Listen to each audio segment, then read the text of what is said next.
दोस्तों, आज स्पेशल लाल वृक्ष की जड़, ये कौर चित्र है।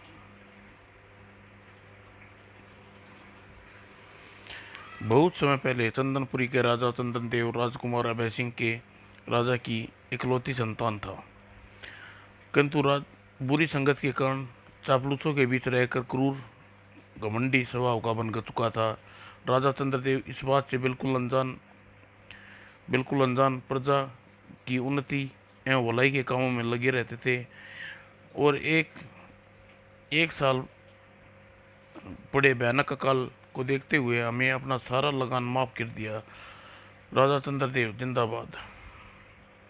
एक दिन, बेटे, मेरे बेटे, अब शायद मेरा अंतिम समय आ गया है। ऐसा न कहिए पिताजी, आप बहुत अच्छे हो जाएंगे। मैं दुनिया के सबसे अच्छे वैद्य से आपका इलाज करवाने का प्रबंध करता हूँ। और राजकुमार, इस काम में जिम्मेवारी मुझे पर छोड़ दे। ठीक है महामंत्री जी। और देखो राजवैद्य, राजा की बीमारी का इलाज तुम्हारी दवा से नहीं, हमारी दवा से होगा। मगर इसके धीमा दर है। नहीं, दवा हम तुम्हें माला माल कर देंगे। यह मेरा हुक्म है कि पिताजी को यह दवा दी जाए। आपका हुक्म मानना ही होगा राजकुमार जी। और शाबाश, यह लो अपने इनाम का हिस्सा। बाकी दवा देने के बाद समझे। यह काम जरा होशियारी से करना, आप फिक्र न करिए। और कुछ दिन बाद अब आपके पिता चिंता दूर नहीं हुई राजकुमार, जब सिर्फ तुम्हारा राज विदेश विषय होगा। हाँ महामंत्री, अगर तुम्हारे कहने पर हम बूढ़े को जहर धीमा देर न देते रहता तो सर्प की तरह कुंडली मारे न जाने कितने वर्ष राजगद्दी पे बैठा शासन करता रहता। और एक दिन, आह दाई माँ, पिताजी चल बसे। दुखी ना हो मेरे बच्चे। अभय की माँ पैदा होते ही चल बसी थी। दाई माँ ने उसे पाला था। दाई माँ का एक लड़का था, विजय। राजा की मृत्यु की खबर सुनकर पूरे राज्य में सत्ता आ गई। ईश्वर महाराज की आत्मा को शांति प्रदान करे। और इधर महल के कक्ष में, हाँ, आज हमारी योजना सफल हो गई राजकुमार। और हम राजा कब तक बनाए जाएंगे महामंत्री? सिरदी। आह, सर्वप्रथम मेरा सर्वप्रथम मेरा ही राज रहेगा। आह, अब सर्वप्रथम मेरा ही राज होगा। और वह दिन भी आ गया। बधाई हो महाराज। चुप रहो बेवकूफ, किसी ने सुन लिया तो गजब हो जाएगा। और राजा बनते ही राजा पर जुल्म ढाने शुरू कर दिए। इन लोगों ने लगान न देने के कारण महाराज कहते थे कि पिताजी ने सारा लगान माफ कर दिया है। इनकी यह जरूरत? सेनापति, लगान के रूप में इनके घरों से सारा कीमती सामान उठाकर शाही खजाने में जमा कर दो। और अगर बीच में हस्तक्षेप करे तो कोड़ों से इनकी खाल खींच ले लो। दुआई हो महाराज। दया महाराज, दया। जो गया महाराज। हाँ हाँ हाँ, ले जाओ ही नहीं यहाँ से। हाँ हाँ हाँ। और दिनों दिन राजा अबे का जुल्म बढ़ता ही जा रहा था। लूट लो इन्हें, इनके घर को। हाँ हाँ हाँ। और उधर भीतर ही भीतर महामंत्री अपने बेटे शुक्ल को साथ मिलकर अपने एक अलग जाल बुन रहा था। देखो बेटा, अब समय आ गया है जब हमारा बरसों पुराना ख्याल हकीकत में बदल सकता है। कौन सा पिताजी? हमारे कहने पर आकर जो अभय ने किया है उसकी प्रजा भड़की हुई है। ऐसे में पड़ोसी राजा वीर भानु के साथ मिलकर महल पर दावा बोल दें और प्रजा सहित संग्रह से अपने राजा चुन लेगी। और तुम मेरा यह संदेश लेकर वीर भान के पास जाओ और जवाब लेकर ही आना। जी पिताजी। मुझे लगता है महल में कुछ गंभीर षड्यंत्र रचा जा रहा है। मुझे माँ को सारी बात बता देनी चाहिए। और हमें सिर्फ ही महाराज की इस षड्यंत्र से अवगत कराना होगा माँ। और ओह, आखिर वह हुआ जिसका मुझे डर था। रात वो दोनों अभय के कक्ष में पहुंचे। दाई माँ, आप इस वक्त? बात ही कुछ ऐसी है बेटा। और महामंत्री विदुर मिलकर तुम्हें मारकर राजगद्दी छीन लेना चाहता है। नहीं, ऐसा नहीं हो सकता। यह सत्य है राजकुमार, मैंने खुद सुना है। महामंत्री के बेटे संदेश लेकर जा चुका है। ओह, तो अब मैं क्या करूं? फौरन महामंत्री उसके बेटे को गिरफ्तार करवा दो। अगले ही पल सेनापति हमारी उसका पुत्र जहां भी कहीं दिखे उसे फौरन हिरासत में ले लो। जो गया। और महामंत्री के कक्ष में, अरे सेनापति इधर क्यों आ रहे हैं? क्या बात है सेनापति गंगा सिंह, महाराज ने मुझे आपको गिरफ्तार करवाने का हुक्म दिया है। हो, आप च्यूटी के पर भी निकल आए हैं। लेकिन फिक्र न करो सेनापति, हमारा पुत्र सिद्ध ही आता ही होगा, आने में फैसला कर देंगे। और लो, इस तरह आ गया। और क्या समाचार लाए हो वीरवान? इतना पिताजी, आप तुरंत आक्रमण करें और आपकी फौज भेज रहे हैं। सुन लिया सेनापति, जाओ जाओ हमले की तैयारी करो और फिर आक्रमण। और फिर सिर दी शोर कैसा, कहीं दुश्मन ने आक्रमण तो नहीं कर दिया? तभी गजब हो गया महाराज, अपनी फौज हम पर टूट पड़ी है। आपकी फौज हम पर टूट पड़ी है और साथ ही पड़ोसी देश की सेना भी दे रही है। क्या अब शायद कुछ ना हो सके बेटा, तुरंत गुप्त द्वार से भाग जाओ, मैं दुश्मनों को रोक ले सकता हूँ।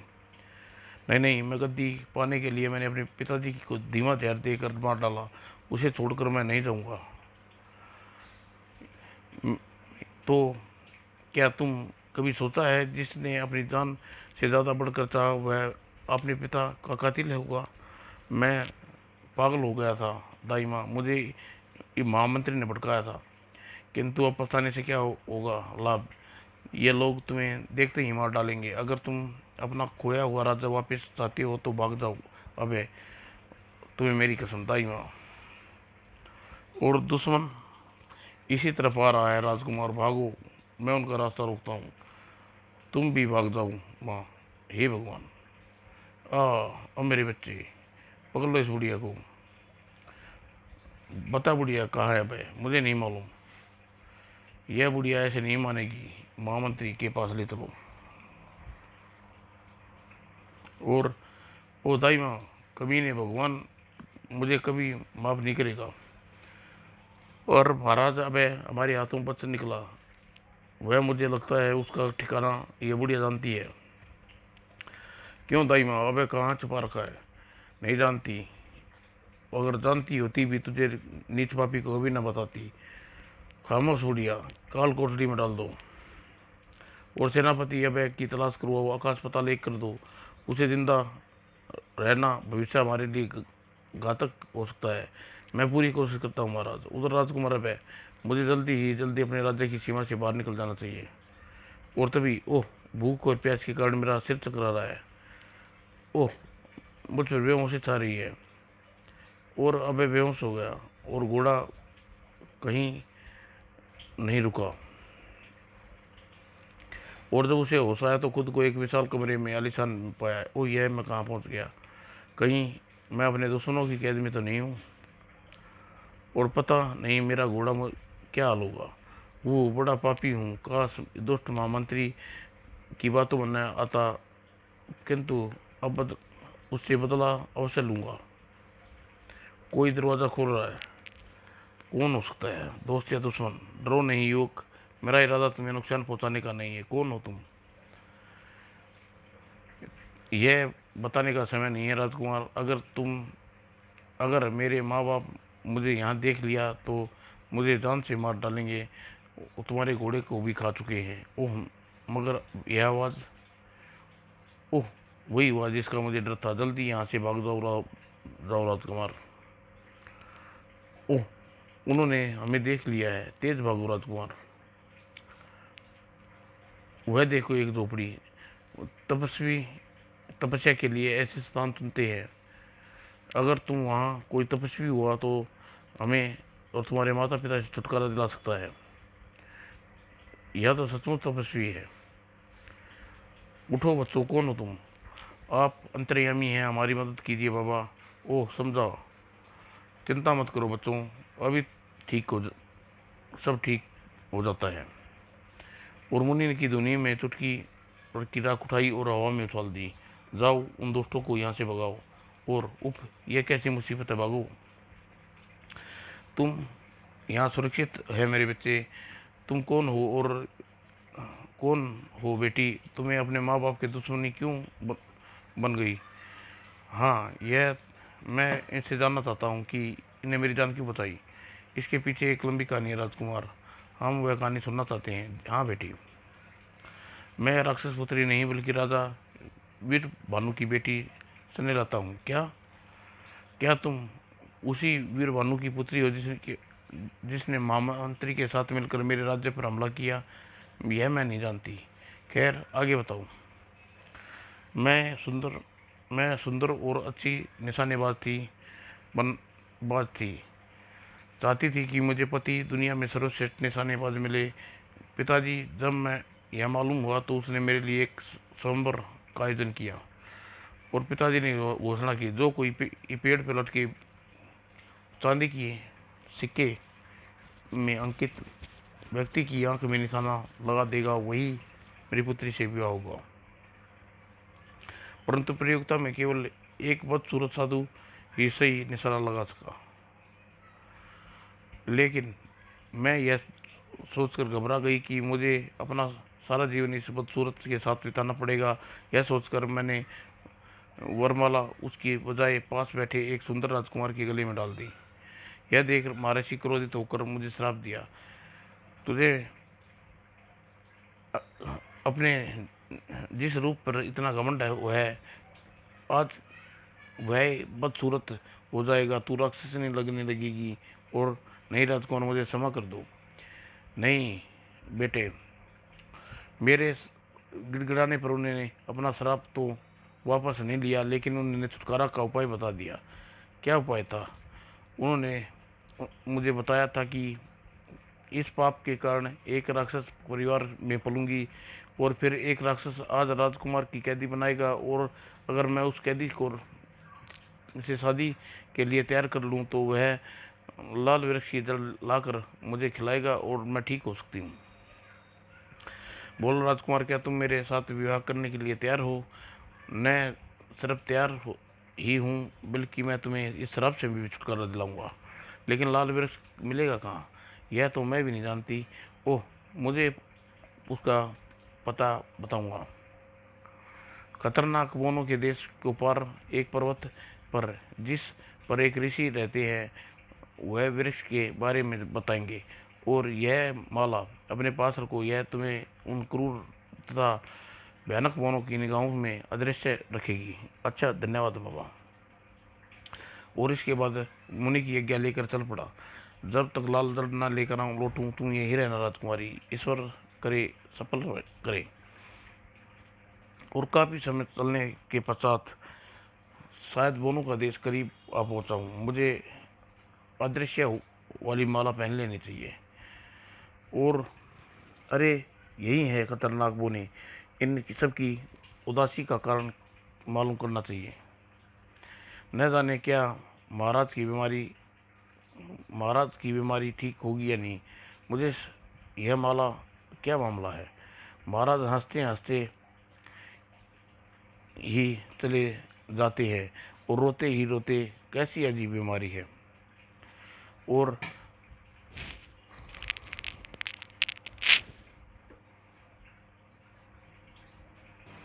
मैं आज महाराज के दर्शन करने जाऊंगा। हम भी आपके साथ चलेंगे मुखिया जी। और अदृश्य अभय भी महल में जा पहुंचा। इतना सुंदर महल अविश्वसनीय है। और भीतर की बातें सुनने की कोशिश करूं, वह इस खिड़की के भीतर देख सकता हूं। और महाराज, कुछ लोग आपसे मिलना चाहते हैं। तुम बदसूरत हो।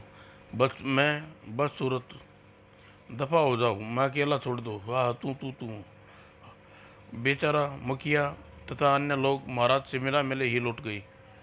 और कुछ देर बाद, ओ सेनापति, तुम ये सुंदर हो। हाँ, महाराज को महारानी जी याद कर रही हैं। तो यह है इसकी बीमारी।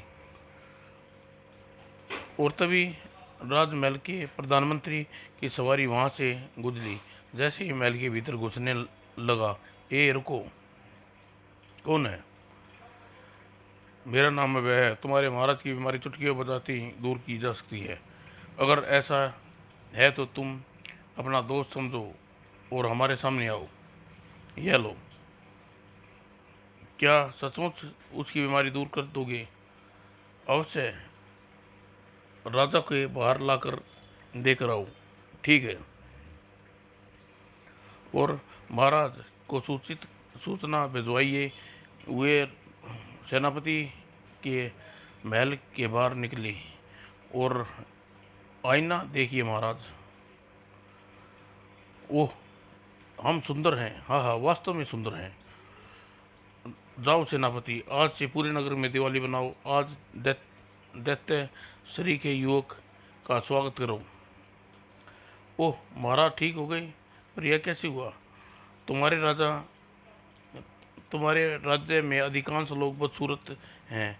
राजा बदसूरत बोनों को देखकर खुद बदसूरत महसूस कर उदास हो गया जाते थे और सुंदर को देखते हुए खुद को सुंदर समझ लेने का प्रयत्न हो जाते थे।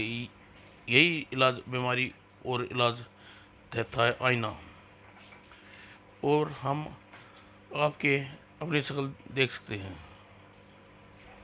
क्या हम भी अपनी शक्ल देख सकते हैं? हाँ हाँ, क्यों नहीं। और फिर इसे आईना को अपनी शक्ल देखने लगी। वो कितना बदसूरत हूँ, आह कितने कितने सुंदर हूँ। और हाँ हाँ हाँ, सब खूबसूरत हूँ। गुर्र। और बोने में युद्ध छिड़ गया। दम दम धड़म धड़म। बंद करो यह सब। सुनो देते युवक, अगर हमारे राज्य के लोग इसी प्रकार लड़ते रहे तो शीघ्र ही खून की नदियां बह निकलेंगी और तुम्हें इसकी उपाय ही सोचकर ना होगा। ठीक है, जहाँ मैं जा रहा हूँ वहाँ ऐसी जड़ी बूटी मिलती है जिसे खाने से खूबसूरती बदसूरती दूर हो जाती है। अगर आपका कोई आदमी मेरे साथ भेज दें। हमारे सेनापति तुम्हारे साथ जाएंगे। मैं तैयार हूँ। और अभय सिंह एक बार फिर अपनी मंजिल की ओर चल दिया। और राह में दैत्य मित्र, इन फलों को देखकर मुझे भूख लग रही है। तुम यहाँ रुको, मैं पेड़ से फल चढ़कर फल नीचे गिराता हूँ। और बस बहुत हो गए, नीचे आ जाओ। और कमाल का फल, मीठा फल है। और नीचे उतरकर जैसे ही राजकुमार ने फल खाना चाहा, बोने ने चीख निकल गई, ठहरो मित्र, यह अचानक तुम्हें क्या हो रहा है? ओह बोना, मछली बन स्वर्ण मछली बन गया। इसका तालाब में डाल दूं, नहीं तो ये ऐसे ही तड़प तड़प कर मर जाएगा। और बोने के राजा को क्या जवाब दूंगा? और तुम कौन हो युवक, और यहाँ किस प्रकार आग फंसे? वो बोलती मछली वो सारी कहानी कह सुनाई।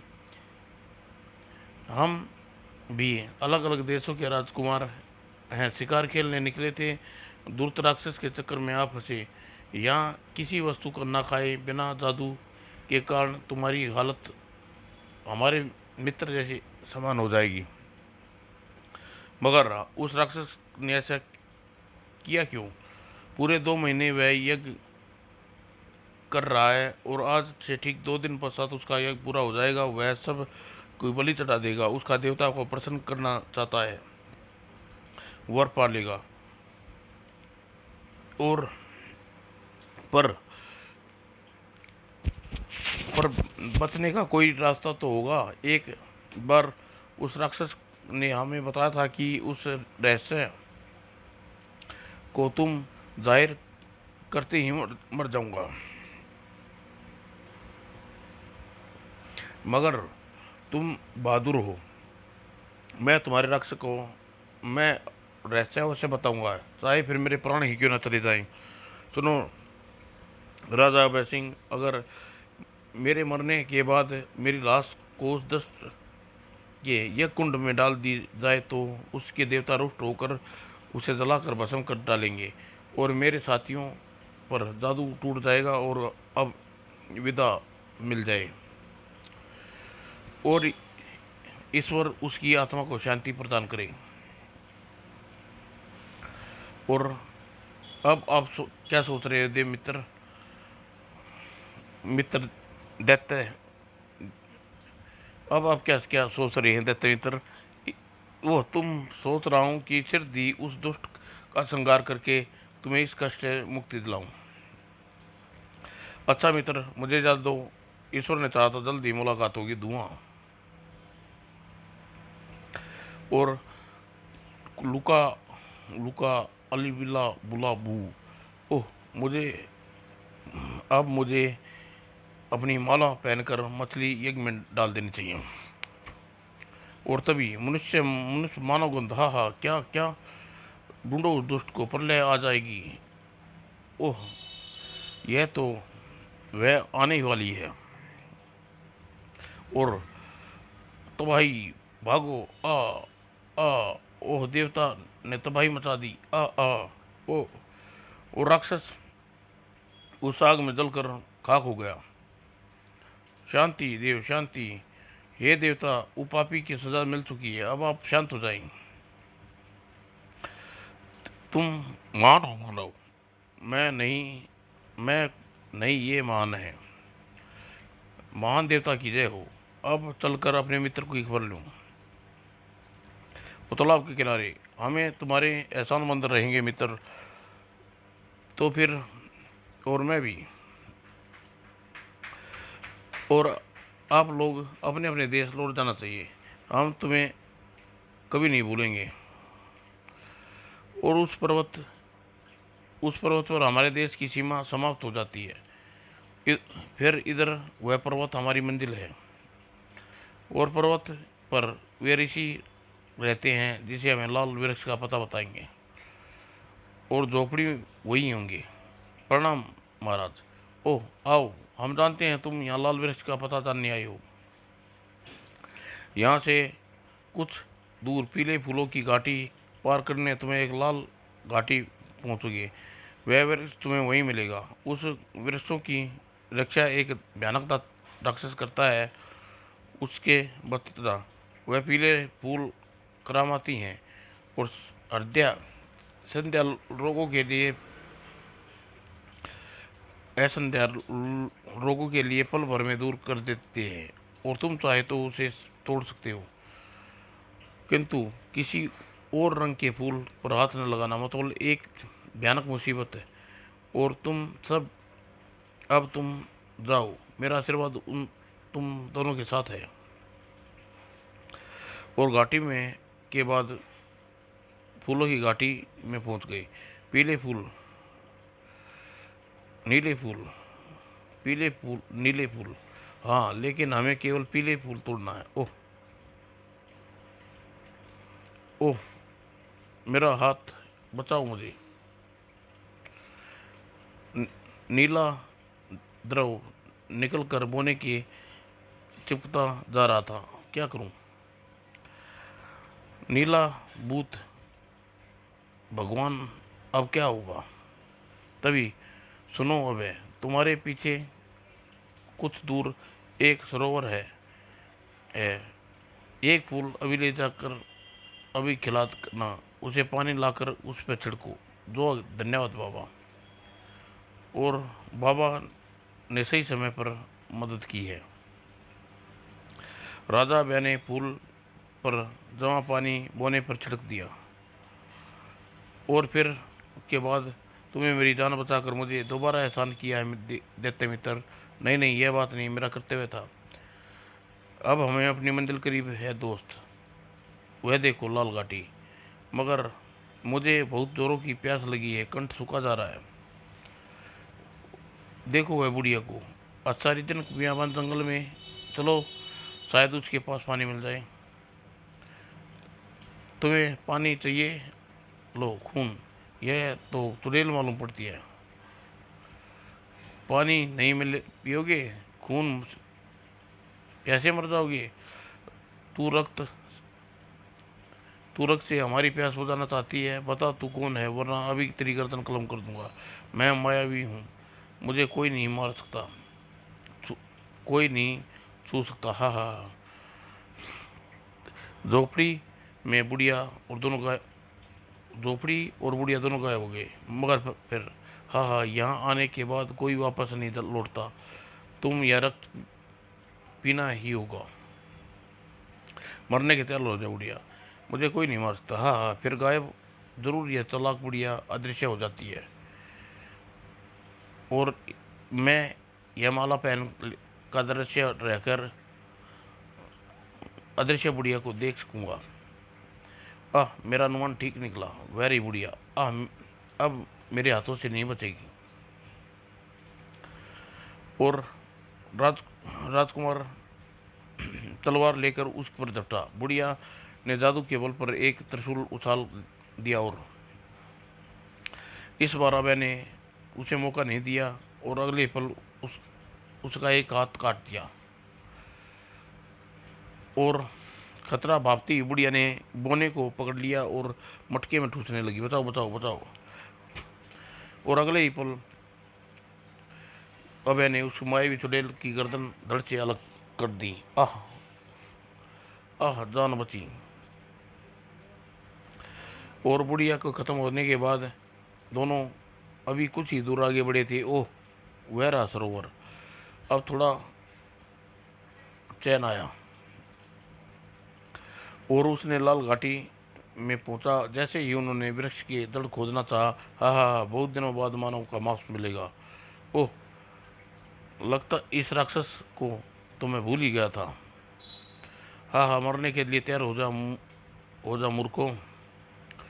और पास आती ही भयानक राक्षस गंडासे का एक भरपूर बार अभय किया, लेकिन किंतु अभय अपने स्थान पर हिल गया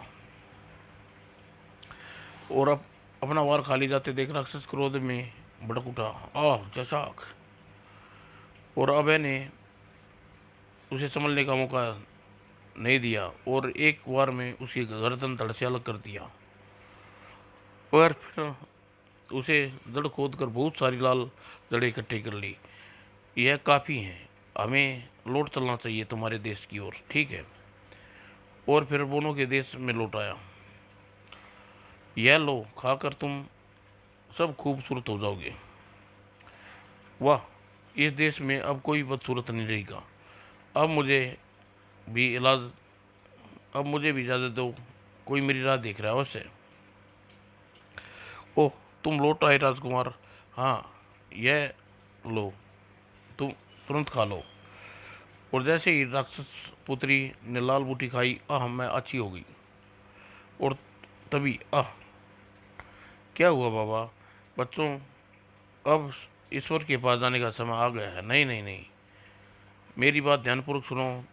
अबे, तुम्हारे जाने के बाद मेरी योग शक्ति से पता चला लिया, दुष्ट महामंत्री ने तुम्हारी दाई माँ को कैद कर लिया है और उसे रोज कोड़े से पीटा जाता है। अब तुम पहले वाले आज नहीं हो बेटा, अब तुम एक कुशल शासक साबित होगे। आज से 3 दिन पश्चात मेरी झोपड़ी के पीछे वाली वृक्ष को खोदना, उसमें एक वस्तु मिलेगी, तुम्हें तुम्हारे राज्य के वापस दिलवाने में बहुत सहायता सिद्ध होगी। याद रखना, 3 दिन बाद। और 2 दिन पश्चात। बाबा, नहीं, यह नहीं हो सकता, क्या हुआ? अब मुझसे सब्र नहीं होता राजकुमारी, आज अभी वृक्ष को दूंगा। नहीं राजकुमार, बाबा ने 3 दिन बाद कहा था, तुम्हें आज वृक्ष की जड़ नहीं खोदने दूंगी। नहीं नहीं, मैं नहीं रुक सकता, हट जाओ मेरे मार्ग से। प्रभु, आपकी रक्षा करना। उठ खचाक खचाक। ओह, यह तो मिट्टी हटाई थी। आह, सांप। बाबा, यह क्या हो गया? बाबा, मुझे मेरे पति से लौटा दो बाबा, मैंने पहले ही सावधान किया था। राजकुमारी नहीं माना। 3 दिन के बाद सरफराज की मृत्यु होनी थी। खैर, अब भी समय है बाबा। एक दिया राजकुमार के सिराने रख कर गड्ढा गड्ढा भर दो। कल जब सरफराज की मृत्यु होगी तो वह दिया खुद ब खुद बुझ जाएगा और उस गड्ढे को खोदकर सरफराज की शरीर निकाल कर उसे जला देना और राख को राजकुमार पर छिड़क देना, वह जीवित हो उठेगा। और स्नेहलता ने सब काम बाबा की कहे अनुसार कर दिए। और 3 दिन जब सरफराज की मृत्यु हुई, दिया जल उठा और मरे हुए सांप को राजकुमार ने जला दिया और उस सांप की राख अभय के ऊपर छिड़क दी। अभय तुरंत ठीक हो गया। यह मुझे अचानक क्या हो गया था। राजकुमारी ने सब कुछ कह सुनाया। उसके बाद उसने गड्ढे के चांदी के बक्से निकाला और खोला, उससे तीव्र धुआं निकला। हा। अब मैं आपका दास हूँ, आदेश दीजिए। मेरे राजकुमार मुझे राजकुमार और मेरे पिता के पास ले चलो। मुझे और राजकुमार को मेरे पिता के पास ले चलो। दैत्य ने उन्हें उड़ा कर ले चला और वीरभान अपनी पुत्री स्नेहलता को देखकर खुशी से फूले न समाया। मेरी बच्ची, पिताजी, ये राजा अभय सिंह है। इन्हें बदौलत आप मुझ तक दिख रहे हैं। राजा अभय, ओह, तो क्या तुम? जी हाँ महाराज, आप ठीक समझे। मुझे कितनी बड़ी भूल हो गई जो मुझे अभय, इसमें क्षमा की कोई बात नहीं है महाराज। मेरे साथ ऐसा ही होना था, पर अब मैं सिर दी अपने राज्य की बागडोर पुनः संभाल लेना चाहता हूँ। महामंत्री के जुल्म अब हद से ज़्यादा बढ़ चुके हैं। उसकी इसका इलाज भी कर चुका हूँ महाराज। अब मुझे आज्ञा दीजिए। ठीक है, आप मेरी फौज के साथ रवाना कर रहा हूँ। और फिर अब एक बड़ी फौज के साथ अपने महल की ओर कूद कर गया। और महामंत्री, बुढ़िया मुझे अपना राजा मानती या नहीं? हरगिज नहीं, राजा मेरा अभय है। देखो लेना है, सिर दिया कर तुझे मौत की घाट उतार देगा। और यह बुढ़िया ऐसे नहीं मानेगी। कोड़े समझाइए पिताजी। और दोस्त पापिन, छोड़ दे। नहीं, वो सैनिकों को खत्म कर दो इसे।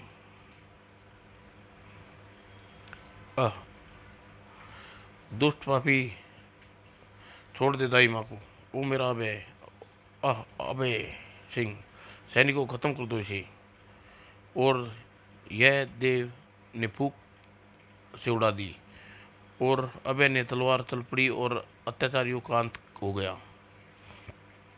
तब एक सैनिक बताया, हमने महल पर कब्जा कर लिया महाराज। और इस बाद अभय ने कुशलतापूर्वक शासन बन गया। और इसी खुशी में एक दिन वीरवान अपनी पुत्री स्नेहा से साथ विवाह कर दिया। समाप्त दोस्तों।